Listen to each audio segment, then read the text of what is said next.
Hello everyone, आप सब कैसे हैं? मैं उम्मीद करता हूं कि बहुत अच्छे होंगे और अपनी पढ़ाई को बहुत अच्छे से कर रहे होंगे। मैं Akash Kumar वडाना ICT virtual classroom में आपका बहुत बहुत स्वागत करता हूं मेरे प्यारे बच्चों। जैसा आपको पता है मेरे प्यारे बच्चों, बेसिकली हमारी आपका जो है 11वीं क्लास है। इकोनॉमिक्स हम लोग देख रहे हैं, ग्रामीण विकास की बात चल रही थी। तो ग्रामीण विकास के अंतर्गत जो है मेरे प्यारे बच्चों, बहुत सारी चीजें मैं आपको इसमें पढ़ा चुका था। जैसे ग्रामीण विकास का अभिप्राय क्या है, किसको हम ग्रामीण विकास कहते हैं और किसको हम ग्रामीण विकास की अवधारणा के अंतर्गत रखते हैं। ग्रामीण विकास के मुख्य तत्वों को हमने समझने का प्रयास किया। कल चैप्टर के बाद हमने ये चीजें करी।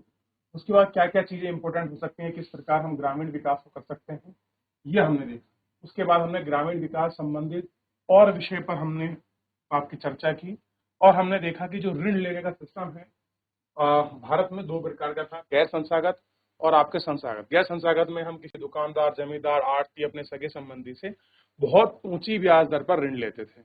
लेकिन जैसे ही सरकार ने बैंकों का डेवलप किया तो हम सहकारी बैंक, भूमि विकास बैंक, सहकारी समितियां, नाबार्ड और स्वयं सहायता समूह इत्यादि से हम लोग आपका जो है लोन लेना, ये हमने आपका प्रारंभ कर दिया। इन सारी चीजों को हम लोगों ने आपका देख लिया। ठीक, अब हम इससे आगे चलेंगे और इससे आगे चल के एक एक करके हम लोग, बहुत सारी बातें हैं जो हमको इसमें गौर करके देखनी है और जो हमको करनी है। ठीक है ना? इसी में एक महत्वपूर्ण विषय आता है जो हम पढ़ रहे थे, कृषि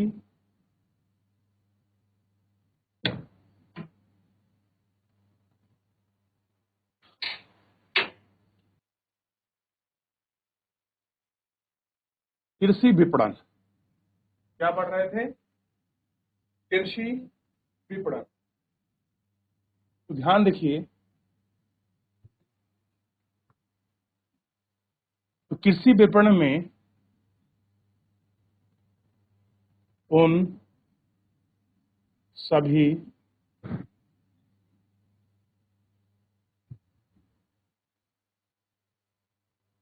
क्रियाओं को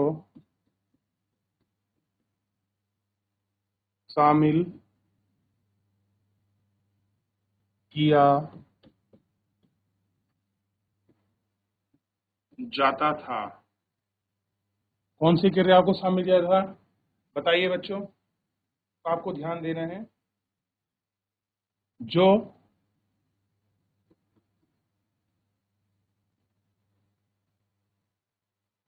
फसल के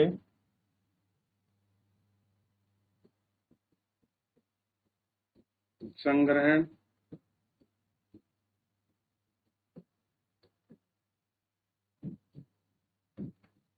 फसलों के वर्गीकरण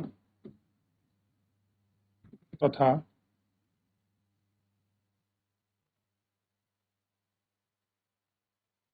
प्रसंस्करण, फसलों के प्रसंस्करण, फूड प्रोसेसिंग होता है ना,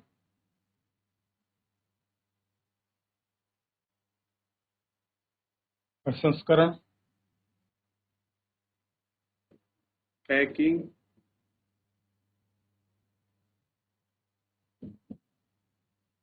भंडार,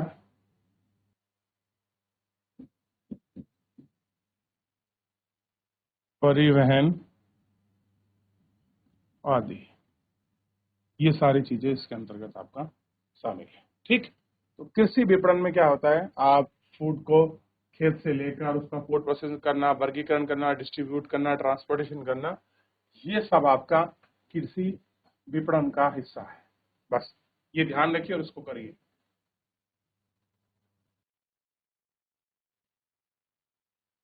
चलिए आगे बढ़े। अब इसके बाद थोड़ा इसमें हम लोग आपका देखेंगे कृषि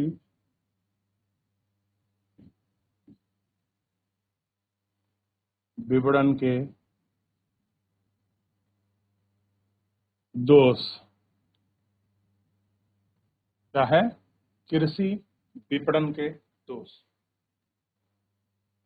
तो पहला में देखिए आप, अपर्याप्त भंडार गृह। क्या है? अपर्याप्त भंडार गृह।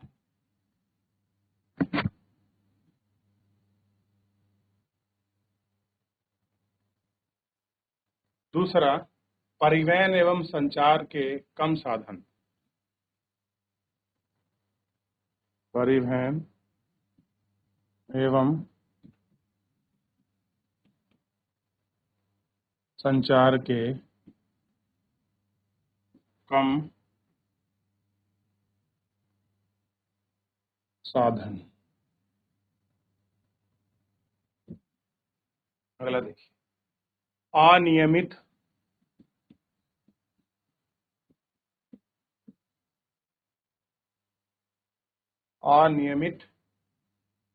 मंडियों में गड़बड़ी।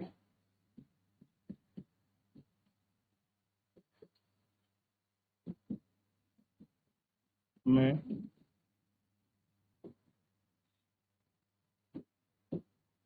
अनियमित मंडियों में गड़बड़ियां। गड़बड़ी जगह अनियमित मंडियों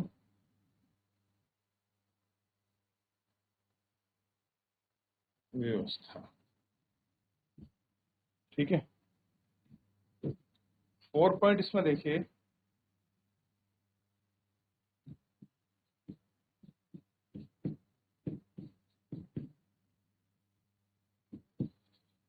बिचौलियों की बहुलकता।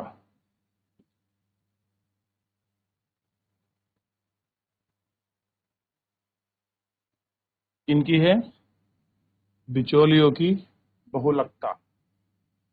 फसल के उचित वर्गीकरण का अभाव। फसल के उचित वर्गीकरण का अभाव। पर्याप्त वित्तीय संसाधन का अभाव। पर्याप्त वित्तीय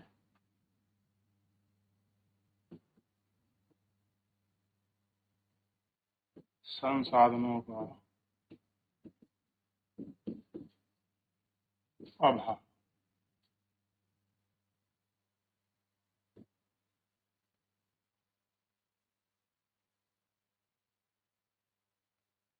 पर्याप्त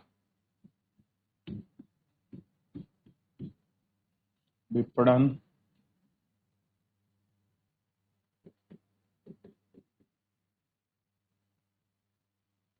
व्यवस्थाओं का अभाव। देख लीजिए,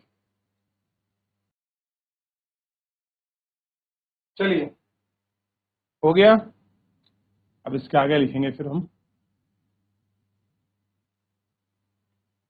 चलिए हो गया, आगे बढ़ जाए।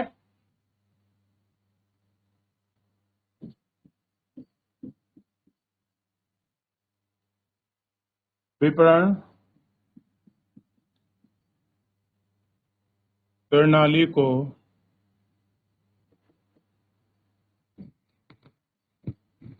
सुधारने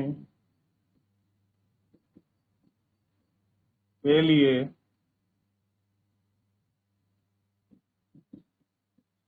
सरकार द्वारा किया गया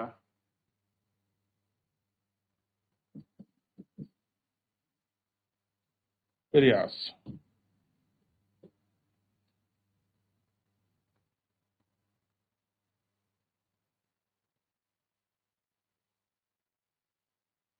पहला,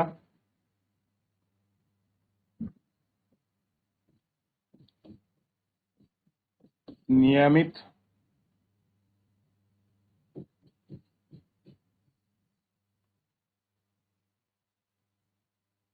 मंडियों की स्थापना।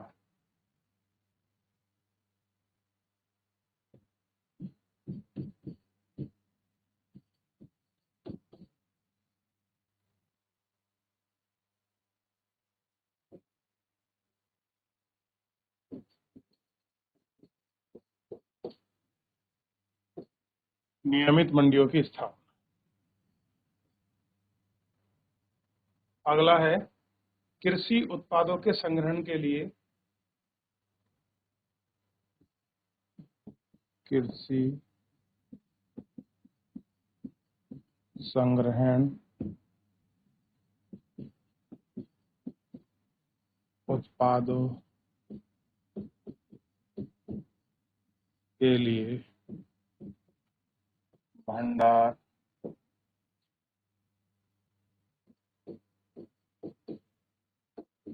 गिरोह की व्यवस्था। ऐसी है भंडार गिरोह की व्यवस्था। भार के लिए मानक माप तोल व बाट आदि का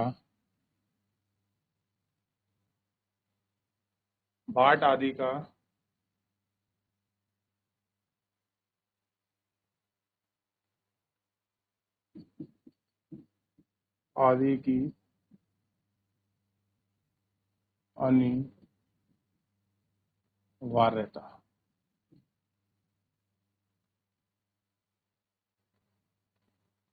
रियायती यातायात की व्यवस्था।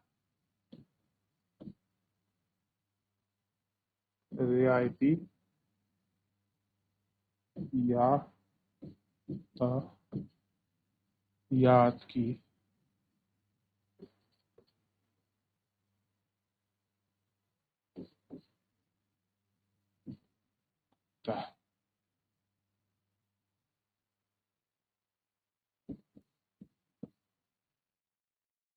न्यूनतम समर्थन कीमत।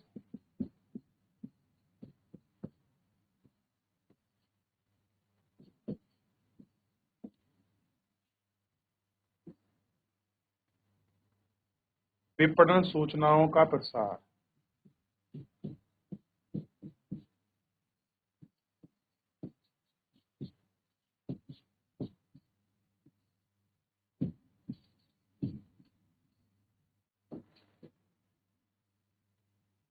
विपणन सूचनाओं का प्रसार।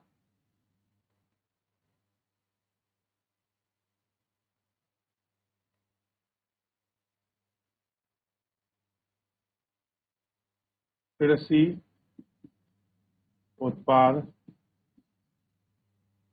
संबंध में भारतीय खाद्य निगम, जिसे क्या कहते हैं, एफसीआई को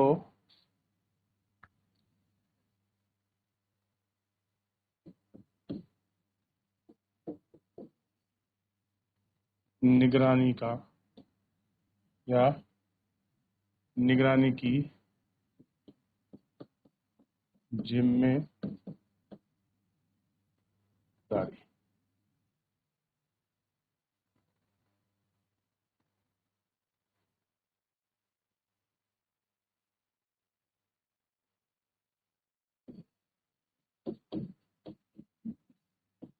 कृषि उत्पादों को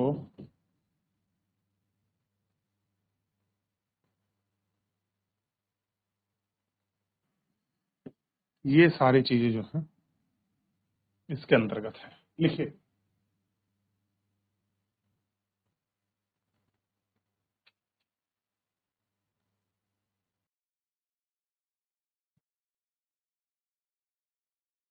हो गया। ये वाला पेज कॉपी करें आप। भारत के लिए कृषि मानक माप तोल की बात आदि की अनिवार्यता रखी है। रियायती यातायात की व्यवस्था की गई है। न्यूनतम समर्थन कीमत है। विपणन सूचनाओं का प्रसारण है कि कब कैसे क्या चीजें होंगी।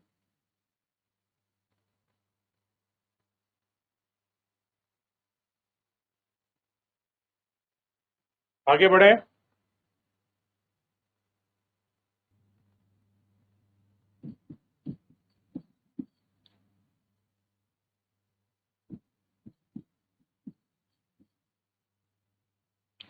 ग्रामीण जनसंख्या के लिए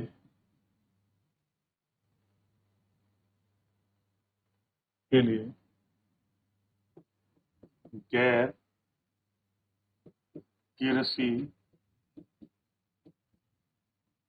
क्षेत्र में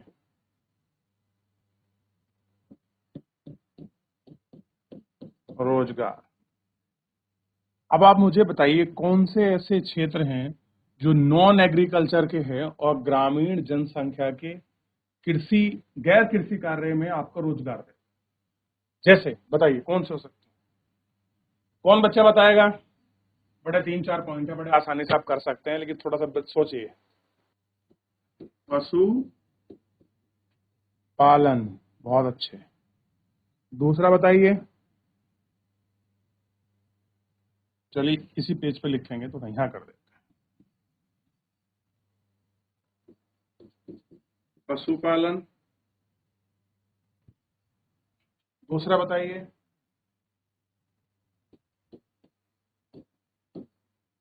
मछली पालन।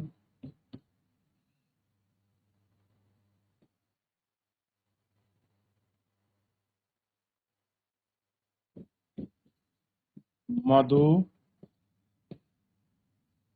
मक्खी पालन।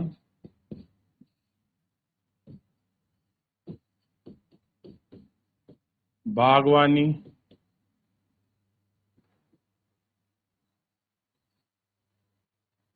पांचवा देखिए, कुटीर उद्योग और लघु उद्योग।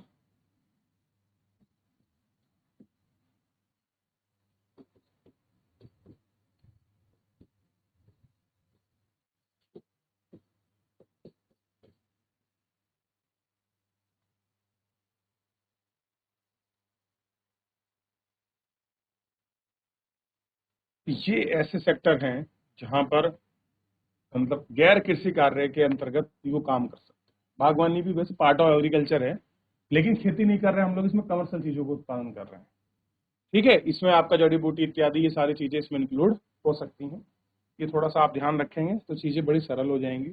ठीक है, बागवानी हो गया, पशुपालन हो गया, मछली पालन हो गया, मधुपालन हो गया, और कुछ और भी इसमें हो सकता है। 6 पे कर सकते हैं अन्य।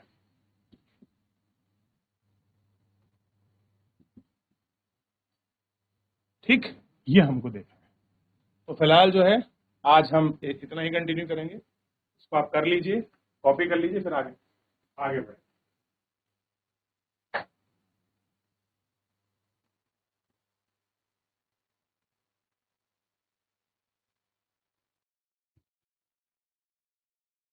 चलिए, तो इस तरीके से मेरे बच्चों हमने एग्रीकल्चर के बहुत सारी चीजें कर ली। बस आपको विविधीकरण देखना है और जैविक कृषि के बारे में आपको पढ़ना है कि आपका कृषि विविधीकरण क्या है, या आप कह सकते हैं फसल विविधीकरण क्या है। ठीक, और दूसरा आपको पढ़ना है जैविक कृषि। 2 पॉइंट में छोड़े जा रहा हूँ, बाकी पूरा चैप्टर मैंने पूरा शॉर्ट नोट के रूप में और चैप्टर का अच्छे से करा दिया है। फिलहाल जो है आज के लिए इतना ही, मिलते हैं नेक्स्ट लेक्चर में। धन्यवाद।